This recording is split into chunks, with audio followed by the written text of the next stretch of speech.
¿Qué tal? Muy buenas noches. Bienvenidos a todos a su programa Sin pelos en la lengua, que sale en simultáneo por la plataforma de la Izquierda Diario Perú y de CST, Corriente Socialista de los Trabajadores.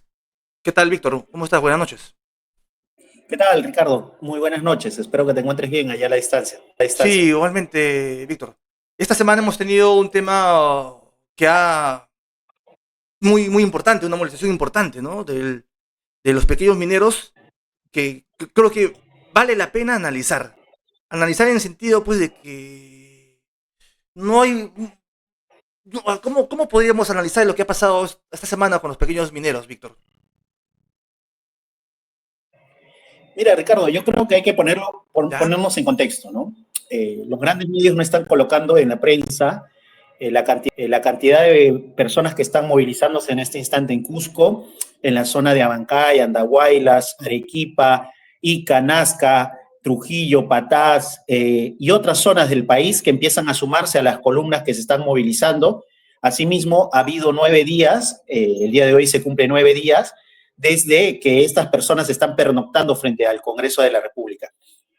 Es importante, creo, conocer este escenario y empezar a hablar un poco de lo que está sucediendo, ¿no?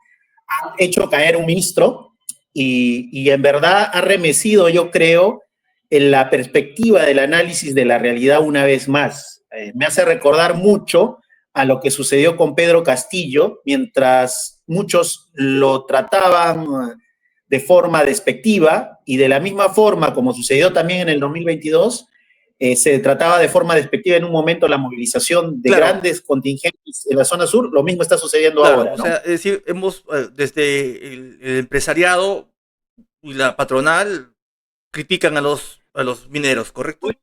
Y también, Hoy, Ricardo, en CADE ha sido muy clara la perspectiva del conjunto de empresarios correcto. y, y como sucedió durante el golpe de Estado de Dina Boluarte, un conjunto de esa izquierda neoreformista, burguesa, como queramos etiquetarla, se han puesto en la misma consonancia, ¿no? Etiquetando la movilización Sí, de los mineros como un conjunto de epítetos de lo que viene sucediendo, ¿no? Creo porque que vamos a ir sí, desarrollando en el sí, te progreso. comento, ¿no? Yo estaba buscando a ver qué dice tal, bueno, tal parlamentario, tal opinólogo de izquierda y he notado pues que no hay un entendimiento de lo que ha sucedido, ¿no? Ahora, empecemos algo que no se ha dicho, ¿no? O sea, el ministro saliente, o bueno, o sea, ha estado pues también de la mano con con Chibolín. O sea, y esto también muchos lo han dejado pasar, ¿ya? Ha tenido ahí su anticucho con Chibolín. Ya es un tema medio farandulero, pero es un hecho objetivo. Y ahí lo han dejado pasar. Ahora, eh, ¿qué es lo que sucede en el tema de la minería artesanal, Víctor? ¿Qué sucede? Analicemos ahí. Empecemos un poco diciendo, ¿no? Los mineros artesanales emergen como una fuerza muy importante en este instante en el mundo, desafiando al Estado burgués y a la gran minería. O sea, lo que está sucediendo en Perú, Ricardo, no es una cuestión aislada y eso es lo que queremos un poco retratar. O sea, no es, oh, solamente sucede en el Perú, oh, solamente se está dando. O sea, si tú te das cuenta, Ricardo, el discurso de todo el establishment político y del establishment empresarial es como si el Perú fuera un lugar en medio Claro, de todo el inclusive mundo, ¿no? Y de el día de hoy vamos a de tratar de tirios y explicar esto, ¿no? troyanos se hace una diferencia entre buenos y malos. Buenos son Claro, aquellos que tienen sus papeles en regla, aquellos que están dentro, que respetan la institucionalidad, ¿no? Por ejemplo, la gran minería. Y malos son los pequeños mineros, son los malos de la película, ¿no? Y por ello son ahora, delincuentes, son. vamos a mostrar, Ricardo, mediante un grado de reflexión marxista a la que reivindicamos como método para poder analizar la realidad, tratar de ver que no es tan así. Esto es parte de las contradicciones que existen dentro del propio sistema Claro. capitalista, ¿no? O sea, el sistema capitalista tiene una serie de contradicciones principales, como el tema de capital versus trabajo, y sobre la cual se van a ir desarrollando de forma conjunta, contigua. Sí. Pero en este caso, vamos a explicar qué es lo que está sucediendo en el mundo. Vuelvo a repetir, Ricardo. Ujú. A diferencia de la perspectiva socialdemócrata que ha asumido el discurso de la economía vulgar, nosotros consideramos que esto es una situación mundial. Recordemos un poco qué es lo que sucedió en la primera década de este siglo. Hubo una crisis económica, Ricardo. Claro. Hubo una crisis económica que remeció el establishment económico y que remenció los principales presupuestos teóricos de lo que entonces... Para más o menos ahí en línea, ¿no? O sea, el capitalismo no es estático, tiene procesos ascendentes en las cuales hay un despegue de la producción, aumenta el empleo, aumenta la inversión, ¿no? Y de máxima expansión, y también tiene etapas de crecimiento, de crisis, una fase en la cual caen los precios, caen los beneficios, se estanca la economía y aumenta el desempleo. Y cuando aumenta el desempleo, aumenta un sector que estamos nosotros calificando, como decía Marx, el ejército industrial de reserva. ¿Es así? Exacto. Estamos hablando de un ejército industrial de dos tipos, hablaba Marx, el ocupado y el de la reserva. Correcto. El ocupado, evidentemente, es el que se encuentra vendiendo su fuerza de trabajo a algún capitalista o está realizando alguna actividad, y por el otro lado tenemos los que no logran en el mercado de trabajo vender su fuerza de trabajo, ¿no? No venden su fuerza de trabajo, y estos son excluidos, evidentemente, desplazados dentro del sistema capitalista. La minería artesanal, si podemos ver un poco en esta diapositiva, Ricardo, en la parte superior izquierda, los que nos están viendo, pueden ver qué países del mundo están empezando a crecer. O sea, no es una cosa aislada. Brasil, Colombia, Sudáfrica, Ghana, Kenia, Indonesia, China, entre otros países, tienen los mismos problemas, y las políticas que se aplican en nuestro país son las mismas políticas que se les proponen a esos países que están enmarcados bajo la formalización. Es más, Ricardo, hace poco Guterres, que es el presidente de Naciones Unidas, ha explicado y ha expuesto un poco esto que se llamó la transición energética. Ahora, Víctor, una consulta breve. ¿Por qué estamos analizando el problema minero en un contexto internacional y dinámico? ¿Por qué no estático? Como yo veo, en la actualidad todos lo hacen de un proceso estático y muy propio de Perú. Por eso, vuelvo a repetir esta categoría o esta etiqueta que le puso Marx a este grado de economía, que le llamaba economía vulgar. Lo veía de forma estática, muy lineal, etc. O sea, como si no hubieran leyes, como si nos abstrayéramos de la realidad.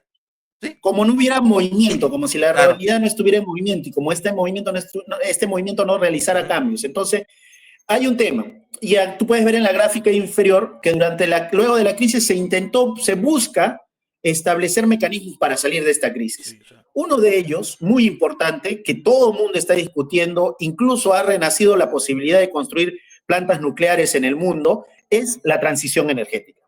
La disminución de la producción de dióxido de carbono, hay todo un conjunto de apoyo, y para poder realizar esa transición energética se necesita una gran cantidad de minerales. Correcto. Asimismo, está el tema del resguardo económico frente a una posible crisis o frente a la continuidad de la crisis. Entonces, para resguardarte económicamente, los países, ¿qué necesitan?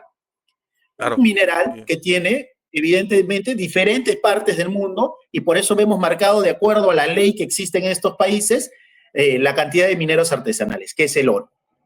¿Qué es el oro? El aumento de todos los precios de minerales está llevando a este tipo de cosas. Y por eso, Ricardo, la población que se dedica a las actividades de minería artesanal y pequeña minería ha incrementado de una forma gigantesca. Ahí estamos viendo que casi ha incrementado más del 100% luego de la crisis económica de entre el 2009 hasta el 2017. Ahora, si es que un elemento también para anotar. La informalidad y la precariedad ha aumentado en todos los sectores de forma transversal.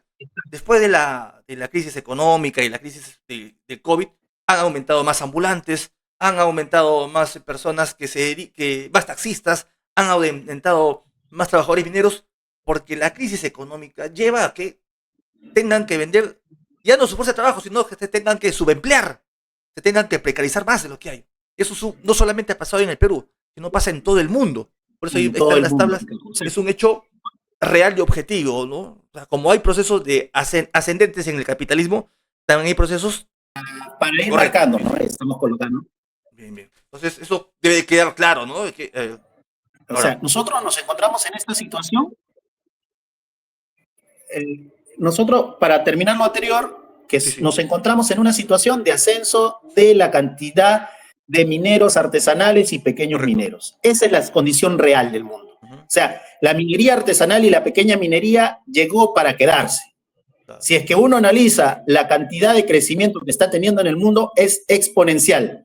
Ujú. Por eso que Ahora, los economistas vulgares hasta ahora no lo dicen. No he escuchado a claro, ninguno de ellos hablar sobre esta situación, ni ahora siquiera a muchos de los cuales son los entendiendo de ecos de que los...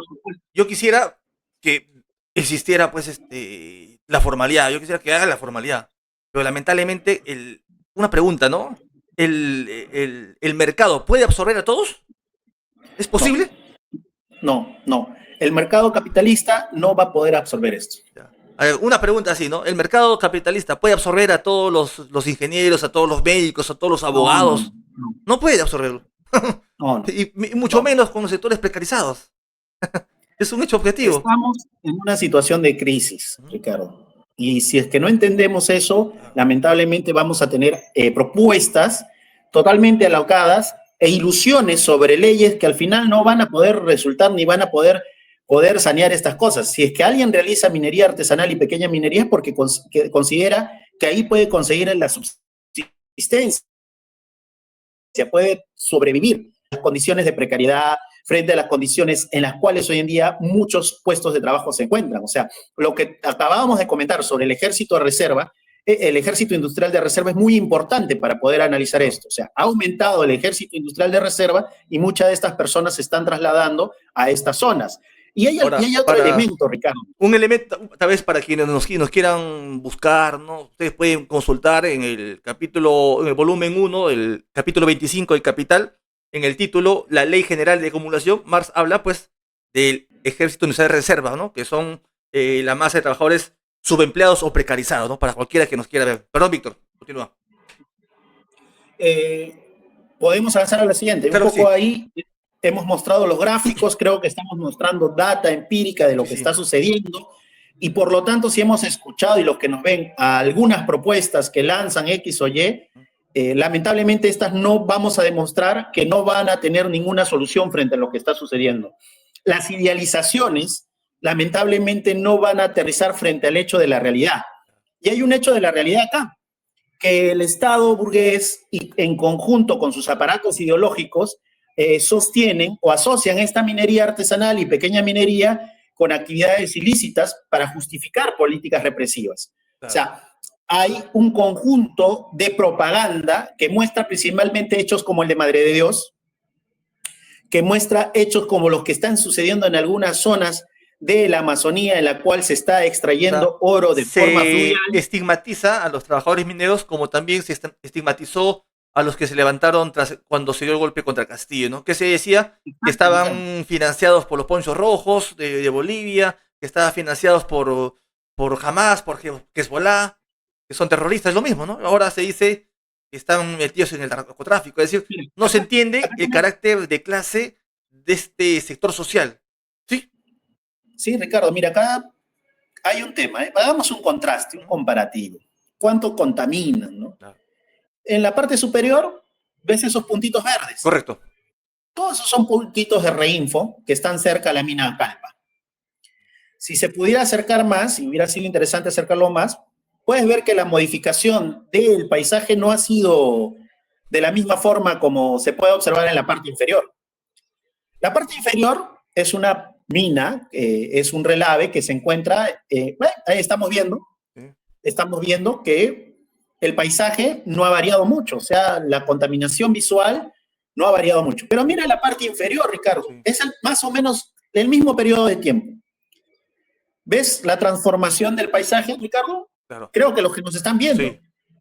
Cualquiera pensaría, cualquiera pensaría que lo de arriba tiene que ver con minería legal, formal. No, lo de arriba tiene que ver con minería artesanal y pequeña minería. Claro. Esa gente que está durmiendo en grandes cantidades en frente al Congreso de Polo Rojo, de Polo Verde, viene de esa zona. Y miremos lo de abajo. Ese es un proyecto minero de gran envergadura. Y mira la modificación del paisaje. Te pregunto, Ricardo, ¿dice algo de esto de Chávez? No, no, o ¿Dice sea, es algo de que todos, a esto? ver, todos los que he notado, estaba siguiendo desde ayer en esos días, inclusive los más o menos opinólogos de izquierda, Supuestamente ellos son grandes claro, investigadores del es que tema. sucede que su formalismo institucional nos lleva a diferenciar entre buenos y malos. Por eso cuando Castillo dio su famoso discurso el 7 de diciembre de 2022, decían, Castillo está atentando contra la democracia. Y por lo tanto, por eso lo vacó Silvia San. Por eso algunos parlamentarios de izquierda lo vacaron. Porque Entonces, entendieron que dentro de su lógica que Castillo era un golpista. Acá dentro de la lógica que existe, se pretende ver a los trabajadores mineros como parte de lo malo, ¿no? como pueden observar, hay unas rayas verdes, azules, se preguntarán qué es eso. Ese es el sistema de concesiones que existe actualmente en el Perú. Un sistema poligonal, o sea, tú agarras y te dan 100 hectáreas y puedes concesionarlas. Y hay límites para la minería artesanal y la pequeña minería. La minería artesanal, o para ser considerado un productor minero artesanal, puedes pedir solamente hasta 10 cuadrículas, 1000 hectáreas. Y para ser pequeño minero, puedes pedir hasta 20 cuadrículas, o sea, 2000 hectáreas. Correcto. Pero la gran minería, Ricardo, puede pedir todo el hectareaje que quiera. No tiene límites. No, y además, No tiene límites. claro, ellos hacen y deshacen, ¿no? Y tienen a su favor la prensa, no tienen absolutamente, o sea, ellos están vistos como los buenos, ¿correcto? Como los buenos. Ya. Entonces, coloquemos acá algo. Hay una perspectiva irracional de cómo se concesiona. Por eso la crítica de muchas personas, se ha concesionado hasta la plaza, se ha concesionado hasta tal lugar, se ha concesionado el subsuelo de esos lugares. ¿Por qué? Porque evidentemente no hay estudios que sustenten que si ahí hay o no hay mineral, sino que la propia lógica del Estado burgués te permite, pues, claro, concesionar de forma irracional cualquier espacio del territorio. Incluso terrenos que tal vez nunca van a ser explotados, incluso sin el permiso de los propios dueños. Entonces, acá el Estado burgués empieza a aplicar una serie de políticas que permiten sostener un cierto grado el monopolio de la gran minería. Claro. Ahora, y aquí hay que colocar algo.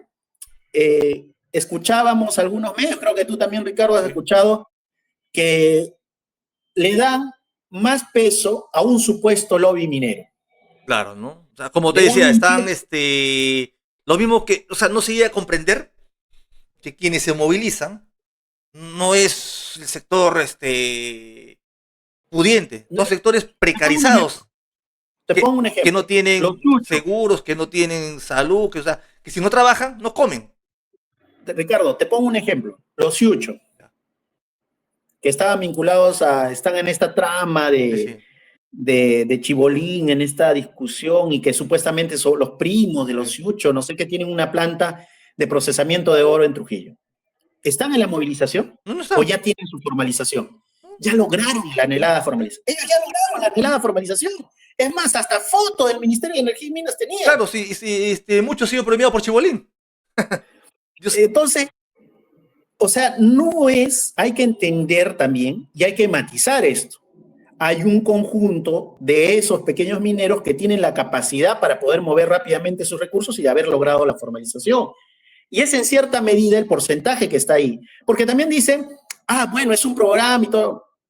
Sería bueno que las personas, especialmente estos que viven de la consultoría acerca de estos temas para ONGs y otros lados, que investiguen cuánto es el costo de cada uno de estos servicios.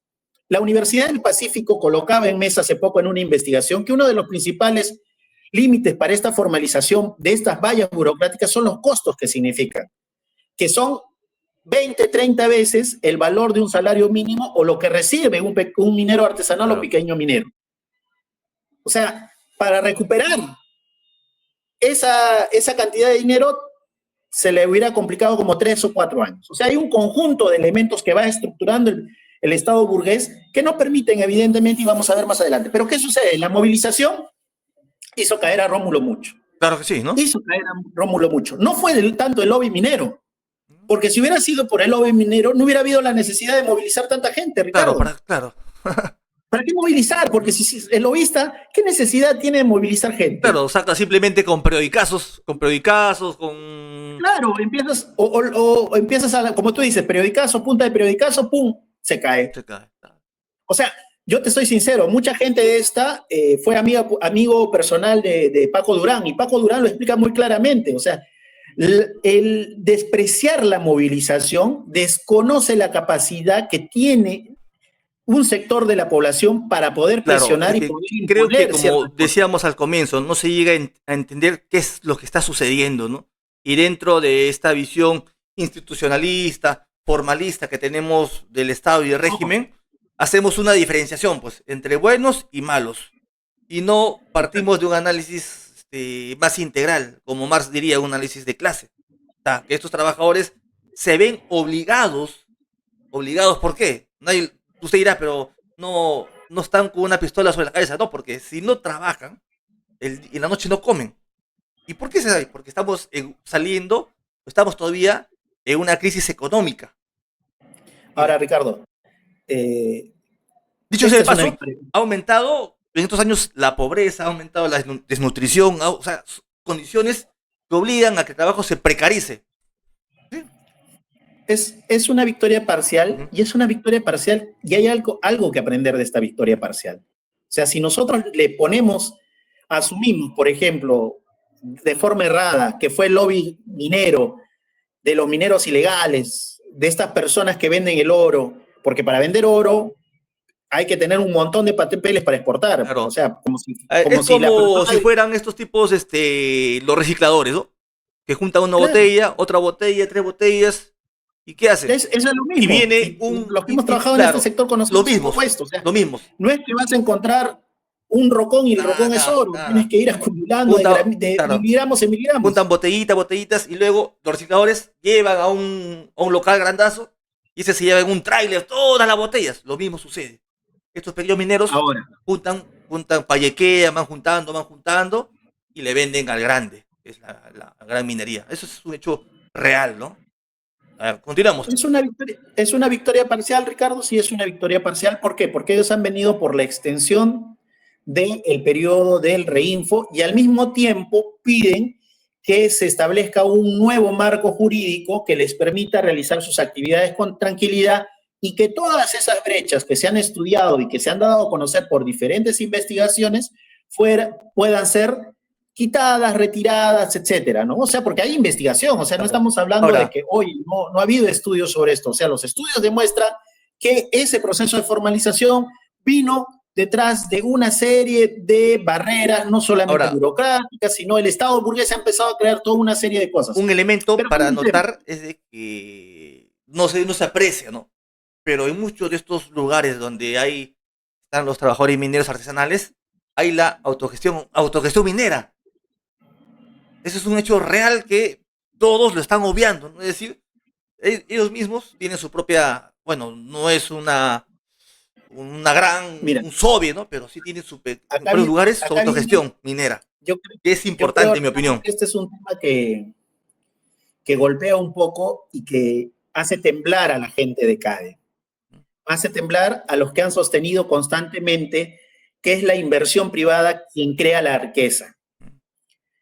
Ojo, ojo, no es esta una posición de un medio marxista. Este es el IPE, el Instituto Peruano de Economía, Sí. uno de los sectores más rancios, neoliberales, neoclásicos. No sé si ahora ya se volvieron austriacos, que está de moda ser austriaco en los sectores de derecha, pero acá marca que la producción de oro de exportación ya es del 40%, que está vinculada, supuestamente le pone minería ilegal, está vinculada a estos sectores. Entonces, la tesis, Ricardo, ojo, la tesis de que con la inversión extranjera vamos a desarrollar el país porque es lo que genera riqueza, ¿dónde quedó? No, Yo te consulto, ¿dónde quedó? no, porque quienes al final son los que están creando valor. Estos trabajadores precarizados se están creando. O Ojo, lo que Mar yo, decía, el ejército nacional de se reserva. cae todo el andamiaje, Sí, se está cayendo todo el andamiaje. Otro elemento, el sector keynesiano de Pedro Frank, ¿qué dicen? Aumentemos el consumo. correcto. ¿Quiénes están creando riqueza? ¿El consumo?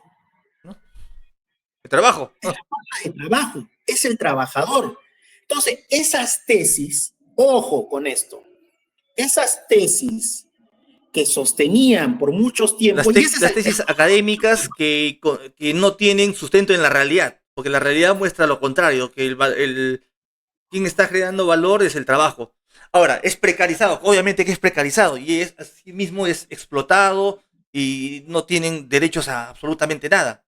y es satanizado por tibios y troyanos, ¿correcto? ¿Pero por qué, Ricardo? Porque los principales presupuestos sobre los que sostienen el discurso político se pueden ver derroídos por este tipo de cosas. Claro. Porque evidencia, ojo, evidencia que no solo con inversión extranjera puedes sacar adelante las cosas. No solo con inversión extranjera puedes crear riqueza.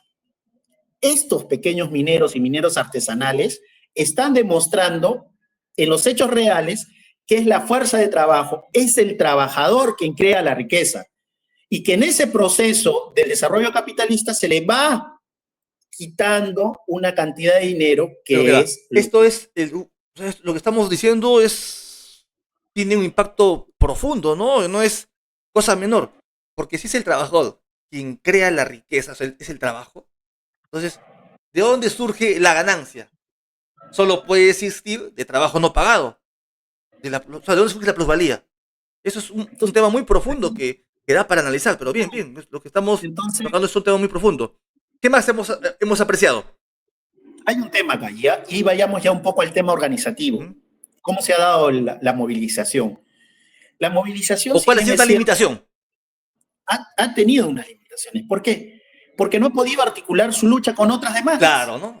Me parece, O muchos sea, decían, ¿no? "Oye, compañero, pero ¿por qué no salimos a movilizarnos juntos, ¿no? Creo que ese es un elemento transversal a todos los sectores sociales, ¿no? Que no se llegan a empalmar las luchas están aisladas, ¿correcto? Ricardo, es un tema muy Sí, importante. No sí, ha tenido la capacidad de vincularse a otras luchas. correcto.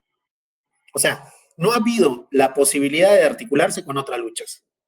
También eso Su tiene que ver, política es muy obviamente, sectorial, muy corporativa, sí, sí, pero uno ha podido ver y hay que aprender algunas ¿Mm? cosas. Asambleas abiertas. Tú te acercas al Congreso, cada base ha tenido asambleas abiertas. No Sí, han caído en inclusive la lógica, eran televisadas, yo seguía por TikTok. estaban por Sí, TikTok. sí. O sea, no había la lógica conspiranoica.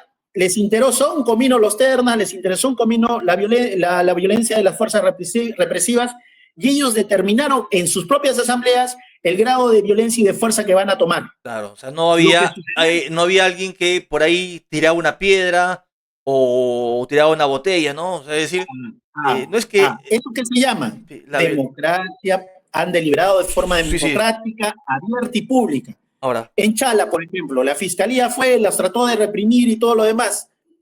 Ellos le respondieron de forma organizada y un firme que elemento, no se van a mover. a pesar de la limitación que estamos diciendo, que es que las luchas no se han articulado con más luchas, algo positivo creo que ha sido las asambleas que han sido participativas y que se ha respetado la voz de la base, ¿no? O sea, y la violencia, ¿no? Claro, No es que seamos pacifistas, ¿ah? Porque estamos diciendo que nosotros queremos expropiar la burguesía y no vamos a expropiar de forma pacífica, pero la violencia debe ser de forma organizada, no individual, sino de manera colectiva. este ¿Ya? tipo de cosas evidentemente son importantes, Ujú. pero estamos marcando las Sí, limitaciones. sí. O sea, hay una serie de limitaciones. Lo han colocado. Probablemente no sean superadas en la siguiente movilización. Pues eso es Es transversal parte a todos los gremios, ¿no? A todos los gremios. ¿Sí? es parte del aprendizaje, porque al final lo decidieron desde las bases. O Sí, sí. sea, si hay esa cantidad de gente movilizada, porque hay muchos que dicen, no, pero los están moviendo seguro porque tienen, es porque se ha hecho bajada de bases, tienen su olla común, Sí, tienen todo lo sí. demás, pero también hay limitaciones en este Ujú. proceso. Y entre otras limitaciones podemos observar la penetración de la clase política de la burguesía. Claro. Hernando de Soto, López Aliaga, no han sido ajenos a estos y han llegado ahí para poder mediar y atemperar un poco esto. Oye, oye, no se nos vayan. Así como, ¿te Luna, acuerdas cuando hubo la movilización de los docentes, creo que fue el 2017, en la cual emergió Pedro Castillo? ¿Quiénes se colaron ahí? Estaba el fujimorismo, ¿no? Hay un el sector Fujimori. político que hábilmente se quiere meter para también tener réditos políticos, ¿no? Ya, bien. Entonces, ¿Qué más tenemos acá? colocamos, Perdón. Ya que. ahora nos vamos a este tema. Entonces, habíamos colocado estos límites y todo Sí, lo demás. correcto. Ya hemos hecho el tema político. Ahora, ¿qué hay con esto de la formalización y reinfo? Porque esto no es un tema netamente legalista, ¿no? Sí, es un tema más político, ¿correcto? Mira, ahí No, está no un nos vamos a gráfico. ir al artículo tal de la reinfo, que tal, tal, ¿no? ¿Es así? No, no, no. Acá vamos directo al punto. ¿Mm? El reinfo es un proceso diseñado para excluir a los mineros artesanales y beneficiar al capital, así de claro. Correcto. Hay un monopolio de concesiones como reflejo del interés estatal para proteger el capital. ¿Y en qué nos basamos en esto? Esta es una gráfica que te va a mostrar solamente 2,4% se ha formalizado del búho. Creo que ya debe llegar a un 5%, no sé, veremos a final de año cuánto llegará. Pero Ricardo, 5%. Claro. La mayoría, como hemos visto en la primera imagen, se encuentra concentrada en concesiones que, por ejemplo, fui trabajador minero, como tú tal vez has visto. Claro. La mina fracasa, el plan de minado fracasa, entonces yo soy un trabajador que no tengo de dónde subsistir. Claro, o sea, baja la ley de tal labor y los trabajadores se meten. Claro, y se meten, empiezan a trabajar por su cuenta. Sí, sí. Entonces empiezan a trabajar en minas de otras personas. O soy el comunero X, en la comunidad yo sé dónde existe oro, dónde existe cobre, entonces empiezo a trabajarla. Pero yo en mi vida sabía que en ese lugar el dueño de esa concesión era, no sé, la gran empresa minera tal. Correcto. Entonces, por eso estamos viendo movilizados gentes en La Bambas, en Chumbivilcas. Hay proyectos mineros de mucha importancia para la gran minería que están en este tipo de casos. Están en este tipo de casos. Entonces... Pero hay que quede claro que muchos lo hacen porque son trabajadores precarizados. ¿Ah? Ese es el elemento clave y fundamental. O sea, son trabajadores precarizados. El caso de Calpa Renace es algo similar. Ex trabajadores que tomaron la mina, que empezaron a trabajar y empezaron a llegar sus familiares. Secoche igual, empezaron a llegar sus familiares, se creó una gran ciudad. O sea, hay que analizar de forma adecuada qué es lo que está sucediendo en estas zonas. ¿Qué es lo que está sucediendo en estas zonas? ¿Qué es lo que ha sucedido? Entonces tenemos un problema, las concesiones mineras.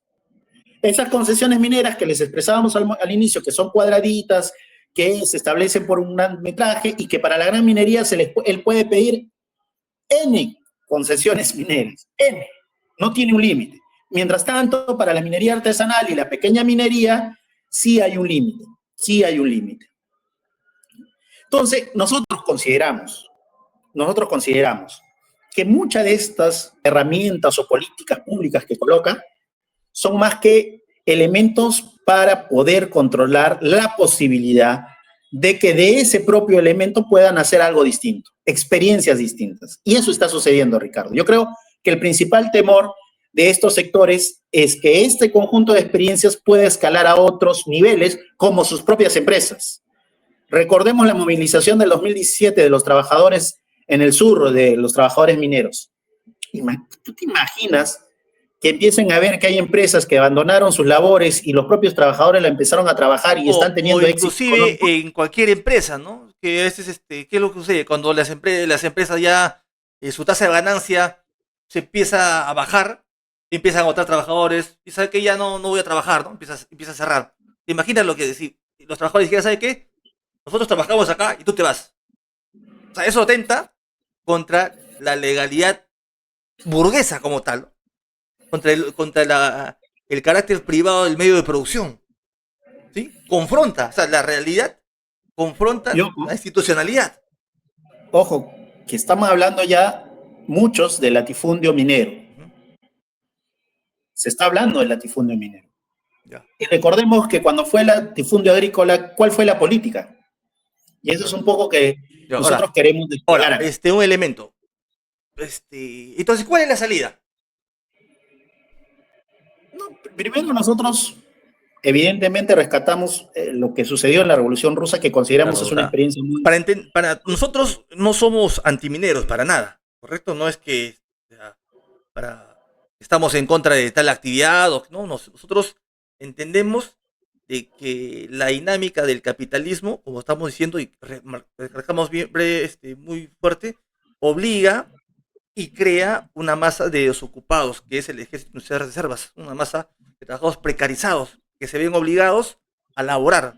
Muchos son taxistas, son ambulantes, son carretilleros, están en el mercado, son estibadores, es la masa de trabajadores, y otros son trabajadores mineros precarizados. Ahora, en el tema de la minería, como tú has dicho, reivindicamos un elemento importante, ¿no? Que es el poder de las organizaciones. ¿Y dónde fue una experiencia viva? En la Unión Soviética, ¿no? Tenemos acá el código de la minería de la URSS, ¿correcto? Claro, es de 1923, antes del proceso de estalinización. ¿Qué refrescaba esto? Era un proceso luego de haberse dado la Revolución Rusa y existían organismos de poder que se les llamaban soviets, que reemplazaron al Estado zarista. O sea, no era Que el venía... Estado, el poder del Estado, sino el poder de los trabajadores en sus asambleas Exacto, que se llamaban el soviets. Estado proletario que Sí, se le sí. llamaba. Entonces, ¿qué propuso el Estado proletario? El poder nacional determina las directrices. Mira, Ricardo, determina las directrices. Y el poder local es el que daba los permisos. ¿Eso sucede actualmente con nosotros? Nada, nada. En el Estado burgués peruano sucede eso. No.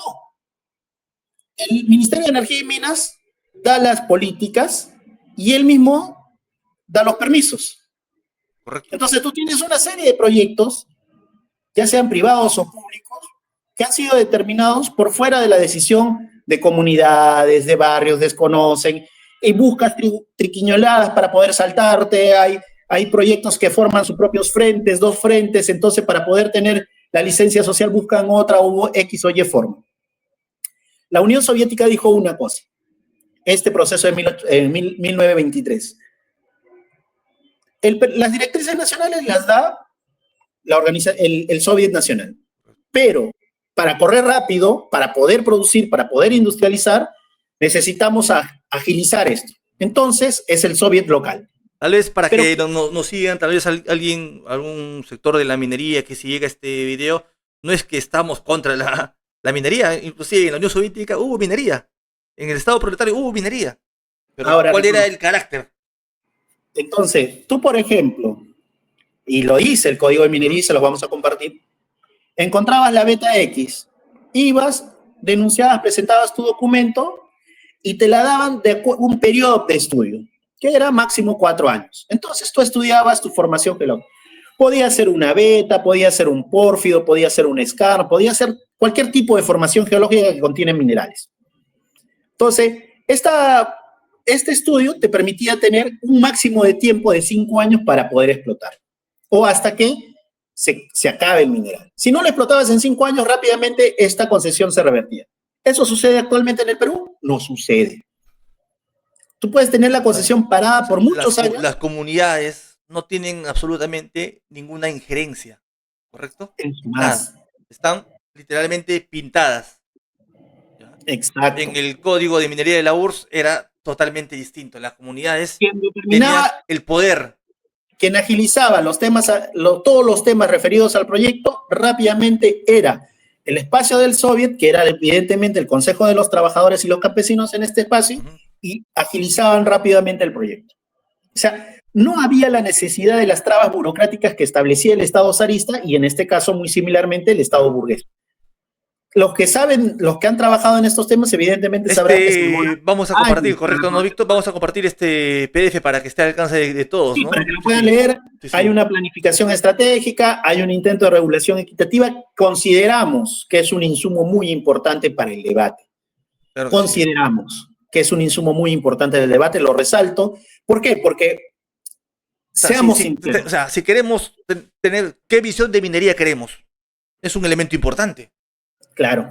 Seamos sinceros, nosotros partimos del hecho que el Estado burgués, por más de todas las leyes ideales que salga, no va a tener la capacidad de formalizar a este ejército industrial de reserva. No va a ser absorbido no va a ser absorbido, así como no son absorbidos por el mercado, los ingenieros, los trabajadores, los mecánicos, los contadores, los administradores, no son absorbidos por No va a poder. Tú te puedes ir y es más, mucha de esta gente que está viniendo, se está movilizando en Chumbivilcas, son parte de la comunidad, es más, tienen todos los permisos, les falta el contrato. Sí. O les falta X o Y aprobación por parte de la Dirección Regional. Avanzando. ¿Qué tenemos acá? Ahí está, ¿no? Entonces, nuestra propuesta. Nosotros queremos construir una propuesta de cambio, de revolucionaria. Sí. Primero, consideramos que hay que expropiar y ponerlo bajo gestión obrera comunitaria las concesiones. O sea, no es que estemos contra la minería, no, queremos que haya minería, pero tiene que estar bajo gestión de los propios trabajadores, que sean ellos los que las administren. Reivindicamos lo que hizo la Unión Soviética, que estaban determinadas por la formación de cómo era el recurso mineral que se buscaba.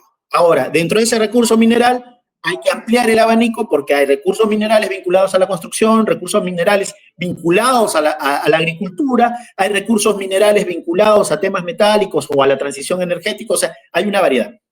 Pedimos, consideramos que hay que abolir la burocracia ambiental.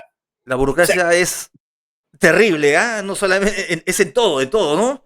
Incluso acá han llegado a hablar de que hay que armar, te recuerdas, PPK hablaba de la permisología, o sea, no es destruir para él la burocracia, sino crear mecanismos para poder conseguir los permisos.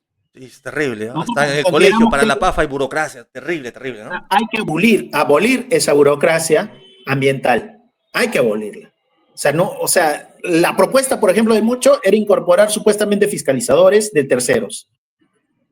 O sea, ahora, actualmente, todos los planes o el sistema de evaluación de impacto ambiental lo hace un tercero. Para decirlo nuevamente, para remarcar, nosotros enfocamos todo este elemento dentro de una visión de una nueva minería, ¿no? En la actualidad no va a ser posible bajo este régimen y bajo este estado. No va a ser posible, ¿no? No es engañar a la gente, ¿no? ¿Qué más? Y otro elemento es la solidaridad internacionalista, ¿no? Para fortalecer las luchas mineras, porque lo que pasa en Perú no está aislado de lo que pasa en otros lugares, con los trabajadores en Bolivia, en Chile, en Argentina y en otros lugares, ¿no? O sea, la clase trabajadora es transversal hacia todos los países. ¿Es así? ¿Aló? Bien. Continuamos, ¿no? Efectivamente, esos son elementos para tener en cuenta, ¿no? Y ahora, ¿qué estamos diciendo también? Que la institución de Rómulo Mucho es solamente el inicio de esta lucha. Y que la lucha de los trabajadores mineros artesanales prueba nuevamente de que la transformación del sistema es posible, ¿ya? Esto, el día de hoy, lo que hemos hecho es un análisis breve. Estoy seguro que esto da para más. En base a... Correcto. Estamos acá. Bueno, sí. Consideramos que la destitución de Rómulo Mucho es solo el inicio, Ricardo. Correcto. Creo que hay que empezar a analizar seriamente este tema. Y a comprender, tener un análisis para comprender lo que está pasando, que me parece fundamental. O sea, no entendemos todavía lo que está pasando, ¿no? O sea, porque nuestro análisis es legalista, institucionalista, y no partimos de un análisis más estructural, desde las clases sociales. Y creo que eso ayuda a la visión de Marx y Engels, ¿no? Yo ahí reivindico su posición, porque nos ayuda a comprender qué está pasando y hacia dónde va, y en base a ello, qué posibles soluciones podrían darse. ¿Sí? Ojo, Ricardo, entonces para ir terminando un poco, ya nos queda último, creo que es necesario retomar el análisis. O sea, nosotros, a diferencia de lo que dicen estos sectores de la tecnocracia socialdemócrata, que ya no existe clase trabajadora, esto evidencia que sí existe clase trabajadora. Para ellos, la caída de Rómulo Mucho se debió al lobby minero, o sea, a la capacidad que tienen estas personas movilizadas de incidir sobre los congresistas. Lamentablemente no consideramos eso, consideramos que ha sido la fuerza de la movilización, el hecho de que diferentes partes del país actualmente estén paralizadas, como en la zona de Nazca, Ica, partes de Ayacucho, de Arequipa, Trujillo, las que presionan con mayor fuerza y debilitan en cierta medida a que exista la posibilidad de que se dé una ley propuesta por un personaje como Rómulo Mucho. Un personaje que ha estado muy vinculado a la gran minería y que incluso se atrevió a llevar adelante el proyecto de María. ¿Sí, Ricardo? Y también estaba vinculado a Chibolín, ¿no? Bueno. Eso es parte de... vinculado a Chibolín. Sí, bien, para ir cerrando, cerramos e insistimos de que esto debe ser parte de un análisis mayor, ¿no? De que tenemos que comprender qué es lo que está pasando, y que la informalidad, como es catalogada, es producto del mismo sistema económico, del mismo modelo y los ciclos económicos que está.